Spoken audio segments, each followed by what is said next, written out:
proposed by Donald Tusk, the EU president, as a way of solving the Northern Ireland border issue. She may be forced to look this particular gift horse in the mouth, as MPs from her own party are furious and have made it clear that it's a present they really don't want.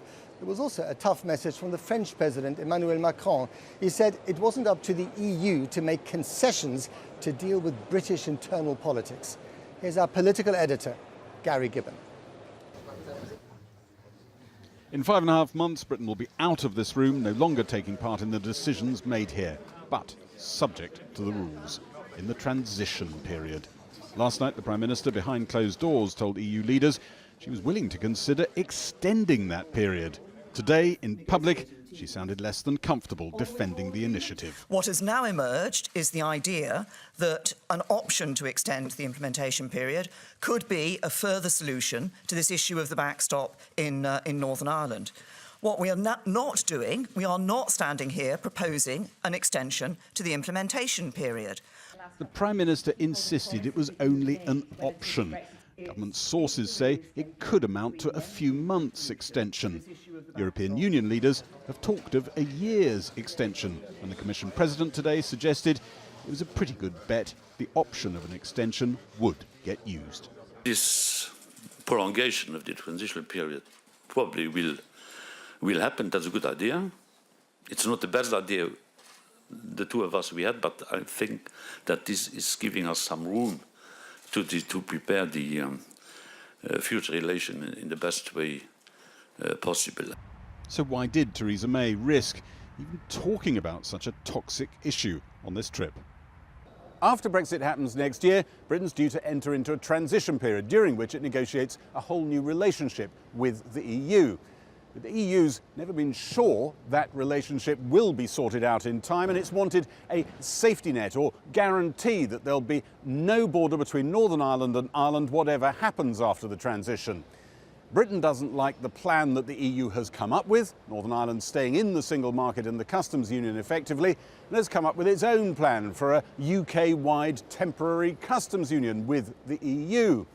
The EU is saying that is a whopping piece of work, a treaty. It'll take ages to do, and so it's asking for the transition period to be pushed further along to make time for those arrangements to be put in place. But the EU plan for Northern Ireland might still stay in the treaty that Britain exits the EU by. It's not entirely clear the other arrangement will be ready. There's a lot still undecided. Thank you.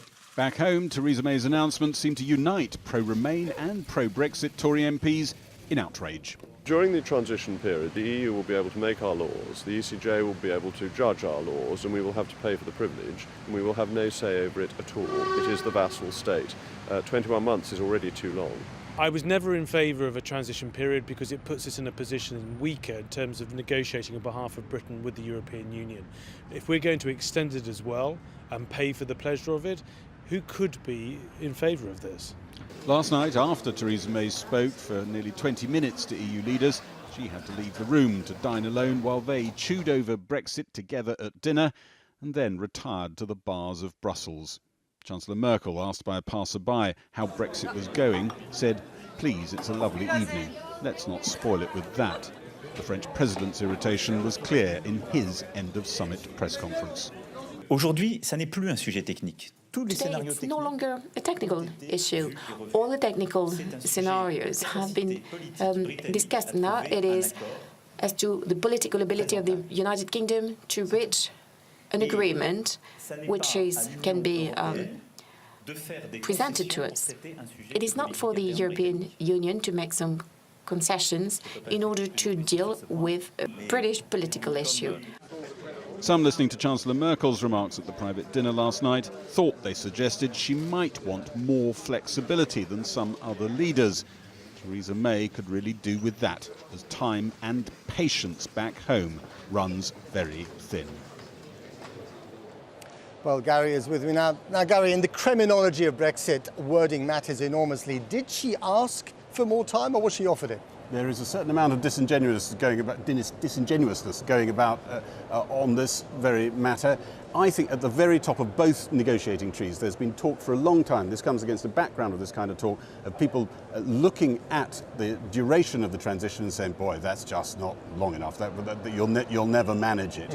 And what also matters here is that there is Article 50, the treaty that they're negotiating at the moment, that's got to be signed, sealed, delivered ahead of Brexit itself in March. That's the last opportunity to add anything to the transition. You can't just do it sometime later. It's not the way the laws of the EU work. So the door is closing. But there's this other matter, both sides are working on this, trying to get up and running something like a UK-wide customs arrangement, temporary customs arrangement, that could mean that as the British government sees it, more toxic EU version of a backstop that puts Northern Ireland in the single market of customs union that you don't need now. Now, that process does require time, so I think this has come a little bit from both sides. Theresa May at one point in a press conference said, it is what has emerged, as if it dropped from the ceiling. I really don't think that's the case. But more time for her is also a political poison chalice back in London, isn't it?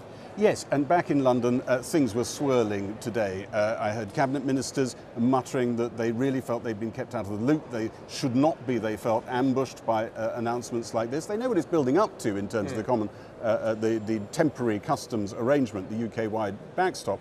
But they just didn't really appreciate waking up to those headlines. You've got, we were talking about Tories from both sides of the party uniting. She's managed to unite them, but against her and against this idea. Scottish Tories piping up saying, well, hang on, if you're extending the transition, that means the thing we were planning to campaign on for the Holyrood elections, Britain coming out of the common fisheries policy, won't actually have happened. So a lot swirling there. She's in for a very tough week next week, and she's got to do a statement about what she was up to here on Monday. Gary, thanks very much indeed. Well, earlier I caught up with the former Finnish Prime Minister Alexander Stubb, who is running to replace Jean-Claude Juncker as the head of the European Commission. And I began by asking him if Brexit was really Europe's biggest headache. Probably not. I think a lot of people are looking at other issues like migration, the future of work, technology and climate change. Brexit is a necessary evil, I think, for a lot of us. We don't like it, it's going to happen, and we have to get on with it. You have very personal connections to Britain. Your wife is British. Do you think that Britain should be made an example of so that other countries don't try and do the same thing? No, you have to look at it in three phases. The first one is the withdrawal agreement. That's where you see a lot of tough talk from Europe and tough negotiation. It's normal. Second one is the transition period, make it as long as possible. And third one is the future relationship. And I, of course, think, as a strong Anglophile, that the relationship between the UK and the EU in the future should be as close and strategic as possible. But is your feeling at the moment that actually there might not be a deal at all? Well, there'll be a deal at the end of the day. You're confident? Because it goes through three phases: crisis, chaos, suboptimal solution. So we'll have a suboptimal solution at some stage. Not today, not tomorrow, not this week, but perhaps in November. You know, there's an opinion poll out just yesterday in Italy that Italy, one of the founding members of the European Union, only 44%, according to this poll, want to stay in the European Union. That's fewer than we have in the UK. Yeah, it's true. But again, there is a link between Europe bashing and opinion polls. You know, you guys bashed Europe for 40 years and you see where you ended up with Brexit. And I think we need to have a little bit more open of a discourse about what Europe is about, good and bad. But in Italy, there hasn't been Europe bashing for as long as we've had it in the UK. And yet even there, people are losing faith. Well, it's true. I mean, but the truth is that if you look at what Salvini is saying about Europe and the rest of it, then there's a lot of bashing going on. He could be the next Italian Prime Minister. He sets the tone for much of European politics. How do you deal with someone like him? Well, in Finland we have experience. There's no magic potion or one recipe, but what we did with the true Finns was to hug them to death.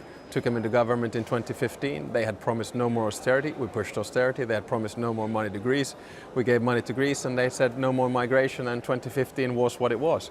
And at the end of the day, when they came to power, they realized they had responsibility. Their popularity halved and now they're out of government. So hug them to death is my answer. You want to be the Spitzenkandidat, the leading candidate for the centre-right bloc.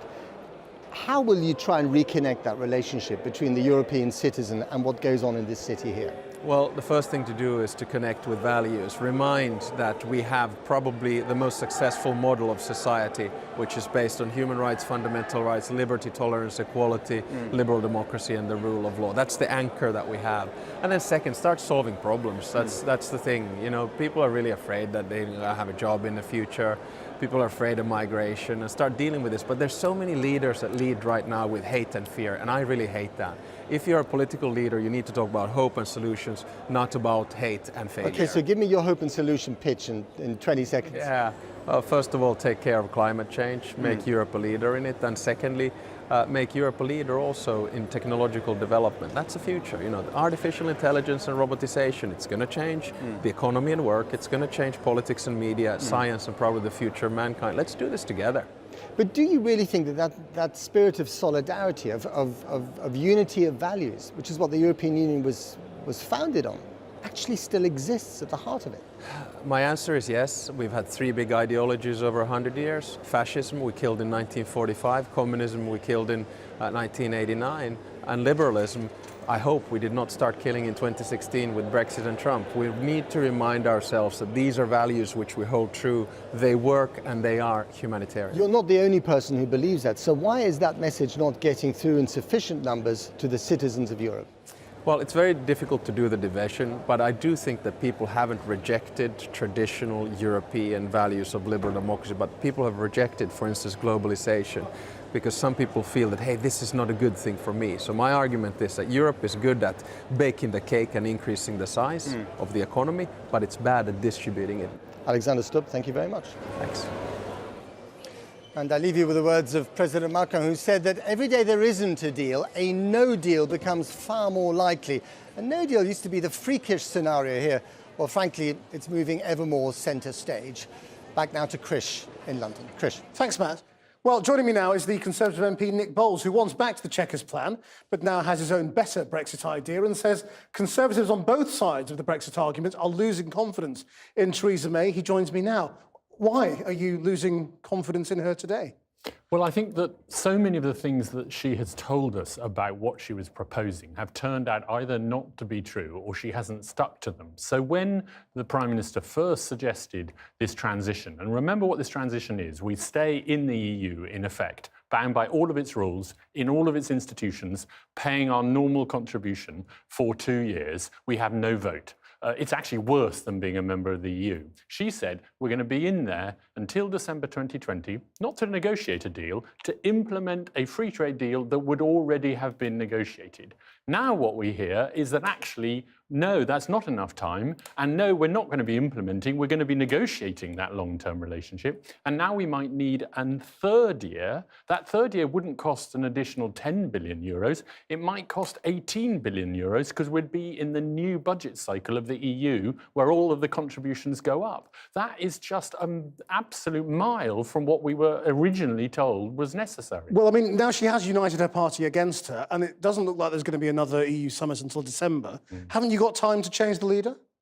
No, I don't think that's the right answer at all, but the leader has time to change her policy. And there's a very obvious solution, an alternative solution, that is gathering support across the party among Leavers and Remainers. This is your idea? Yes, and this is the idea that, like Norway, we go into the European Economic Area, which is the common market that binds the EU countries instead of the transitional period. Instead of the join transitional, EFTA yes. for a bit. We join EFTA and stay in the EEA, the European Economic Area. Now, what that would bring us is the following. We would immediately, next March, be out of the Common Agricultural Policy, out of the Common Fisheries Policy, and out of the European Court of Justice.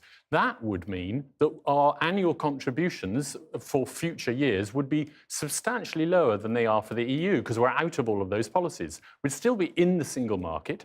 We would then also have continuity in our customs arrangement so that we would have no issues with the Irish border. We wouldn't have some phony deadline that was imposed. But you still don't have an answer to the Irish border, do you, for the eventual trade deal after leaving EFTA? No, what do you mean? We have an absolute answer that we would be in the single market, we would have customs continuity, like Norway, forever, for as long as we needed to reach that further deal, which of course the EU... But that's what I mean. You don't have an answer for the Northern Ireland question for your further deal, do you? No, because the EU won't offer us a further deal unless it solves the Irish border question. And we know that. And therefore, we will together find that solution. And we will only move on from the EEA and EFTA when we have a final deal that the EU is satisfied enough to offer us. Otherwise, they won't offer it. Don't you need to put this back to the people? You know, they're the only people who are going to be able to sort this out because none of you politicians can agree. No, not at all. We actually need to have a plan that can command a majority of the House of Commons, and staying in the position of Norway in the EEA and EFTA for the interim period is a proposal that could gather votes from the Labour Party, from SNP. It's practically their policy.